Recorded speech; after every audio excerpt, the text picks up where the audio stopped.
théâtre sur la télé libre avec Hervé Masquelier derrière cette porte. Êtes-vous là, Hervé? Es-tu là? Il est bien là. Vous allez ouvrir la porte. Hervé Masquelier. Les fameux 3 coups, si nécessaire au théâtre, tu vas bien. Ouais. Ça fait plaisir de venir te voir. C'est comment le sous-sol quand t'es tout seul? Le sous-sol, c'est un peu comme les coulisses de théâtre, en fait, quelque part. Il y a un côté mystère, tu sais, on se balade avec des murs qui sont un peu graffités, qui sont usés, qui véhiculent une histoire. Alors, effectivement, un sous-sol de parking, c'est pas forcément une grande histoire encore, mais on sent qu'elle se fait.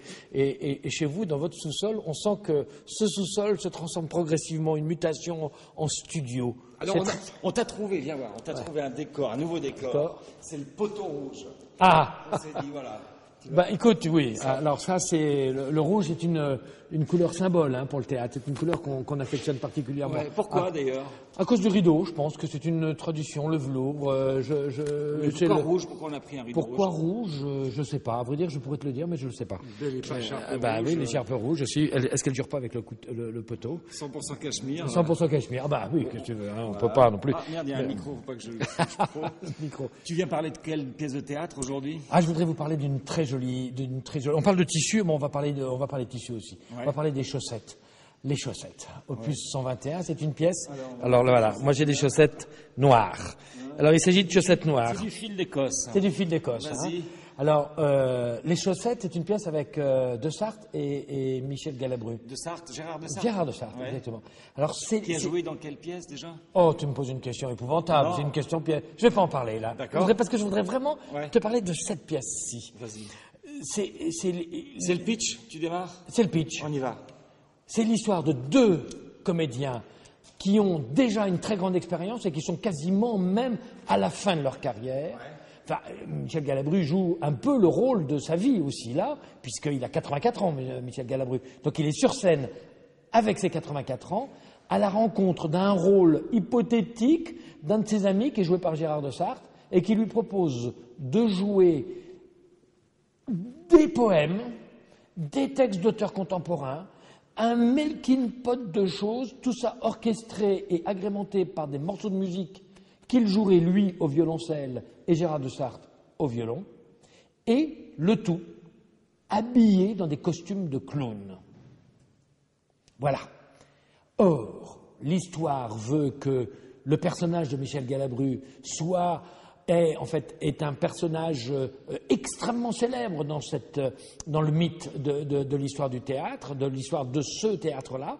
C'est une star qui dit à l'autre, mais écoutez monsieur, moi je ne vais pas venir jouer déjà gratuitement avec un costume de clown et en faisant du violoncelle que finalement je ne fais qu'à mes heures perdues, je ne suis pas un joueur.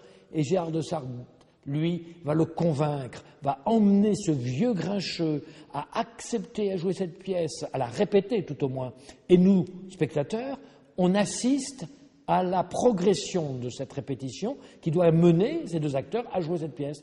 Et finalement, Galabru, progressivement, va accepter à jouer sans être payé, va accepter à répéter sans être payé, va accepter à mettre ce costume de clown, va accepter à jouer avec son violoncelle, et puis va se disputer aussi, parce que vraiment, ils sont à l'opposé l'un de l'autre, tous les deux. C'est 2 vieux comédiens qui ont des manies, qui ont des fantasmes, qui ont des rancœurs, qui ont des oublis, ils ont un paquet de souffrances absolument incroyables. Et progressivement, en fait, cette pièce merveilleuse, parce que c'est tout l'art de la progression, de la séduction, de l'envie d'aller quelque part vers une chose qui est essentielle pour ces 2 hommes, qui est le théâtre, et qui est finalement assez important quand on est, pour nous, individuellement, on a besoin de l'autre. Et on a surtout besoin d'une chose, c'est rompre la solitude. Ce sont 2 personnes seules qui se retrouvent pour une dernière fois essayer de jouer encore. Tous les moyens sont bons. Et puis en fait, au lieu de se cacher derrière leur personnage d'acteur, avec leur notoriété, leurs blessures, leurs réussites, leurs échecs, ce sont finalement 2 hommes qui vont se retrouver à la fin de la pièce et qui vont tellement trouver cette force de simplicité de la rencontre qu'ils vont jouer la pièce très différemment de ce qu'il a prévoyé au départ. Et c'est magnifique. Il y a quoi comme décor? Ils sont que deux? Ils sont que deux. Ouais, il y a un décor qui est une scène de théâtre au début de la pièce, qui est une scène de théâtre vide, en état de répétition, c'est-à-dire bourré d'accessoires totalement inutiles, de vieux éléments de décor, d'échelles, de chaises, de coffres à jouer, enfin que sais-je, des choses qui traînent là. Et progressivement, à fur et à mesure que nous avançons dans l'histoire, que nous avançons au fur et à mesure des répétitions pour eux, et qu'ils s'approchent d'un spectacle enfin monté et présentable à un public, la scène, progressivement, se transforme en un espace scénique clair, propre, sobre, uniquement fait de tapes noires, de rideaux noirs, de pendrillons noirs, de velours noir. C'est tout ce qui est le plus pur. Je ne voudrais pas trop en dévoiler pour la fin, tellement c'est beau, tellement c'est pur. Et Michel Galabru, il a quel âge? 84 ans. Ouais. 84 ans, alors on le sent que c'est un monsieur âgé. Bah, un peu, Hein, ouais. mais on le sent très vif encore dans sa gouargue. Hein, c'est le « Oh, allez, vous me cassez les pieds !» Et il a cette voix, c'est tenu truand, et puis il parle cru, et puis il s'énerve, et puis à 84 ans, il te le fait encore. Il est tout à fait séduisant parce que c'est, pour une fois, un Galabru désespéré, enfin, le personnage, qui est un personnage désespéré, qui essaye de se raccrocher à quoi? À ce qu'il a, à son chat, à tout un fantasme qu'il imagine et qu'il reporte en disant « Mais moi, vous comprenez, je suis une star, je ne suis pas n'importe qui !»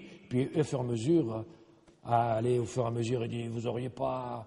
Allez, 5 € pour que je puisse rentrer ce soir. » Et ça se passe à la veille de Noël. Alors, c'est d'autant plus touchant que, avec Noël, on a, nous, cette espèce c'est un conte de Noël, finalement, tu sais. Ah oui, il y a ceux qui ont des cadeaux, ceux qui n'en ont pas. Est-ce qu'on n'aura pas envie de faire un geste pour ceux qui n'en ont pas? On voit cette petite nostalgie poindre. Et quand tu sors de ce spectacle, Comment on est? Quoi? Tu sors avec Eh ben, quoi? je vais te dire, au cours de la pièce, ils racontent, ils viennent répéter, et Michel Galabru dit souvent à De Sarthe, il dit « Oh, il neige, j'ai eu du mal à venir, j'ai les chaussures mouillées. » Eh bien, quand on sort du spectacle, on regrette qu'il ne neige pas. On a envie qu'il neige. On a envie de se dire, on était finalement dans la réalité, parce que... Quand toi, t'es sorti. Ah oui, quand je suis sorti, c'est Mais ça. si ça se trouve, il va neiger. Mais si ça se trouve, il peut neiger. Donc et- s'il neige, et voilà. c'est bien d'y aller. Ah ben s'il neige, c'est bien d'y aller. Et puis même s'il neige pas, laissons tomber la neige en nous. Ça fait quelquefois un peu de bien, puis c'est Noël. Non, en bientôt. décembre. Ouais, mais de bien. Non, la neige. Oui. En nous. En nous. En août. Ah oui, ah, très joli, bravo Bon, voilà. Jean-Paul. C'était Hervé Masquelier. Je te raccompagne. Ouais, merci.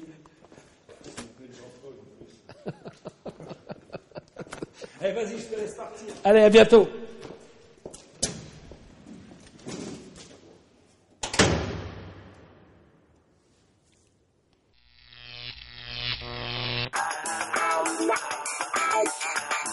Thank you.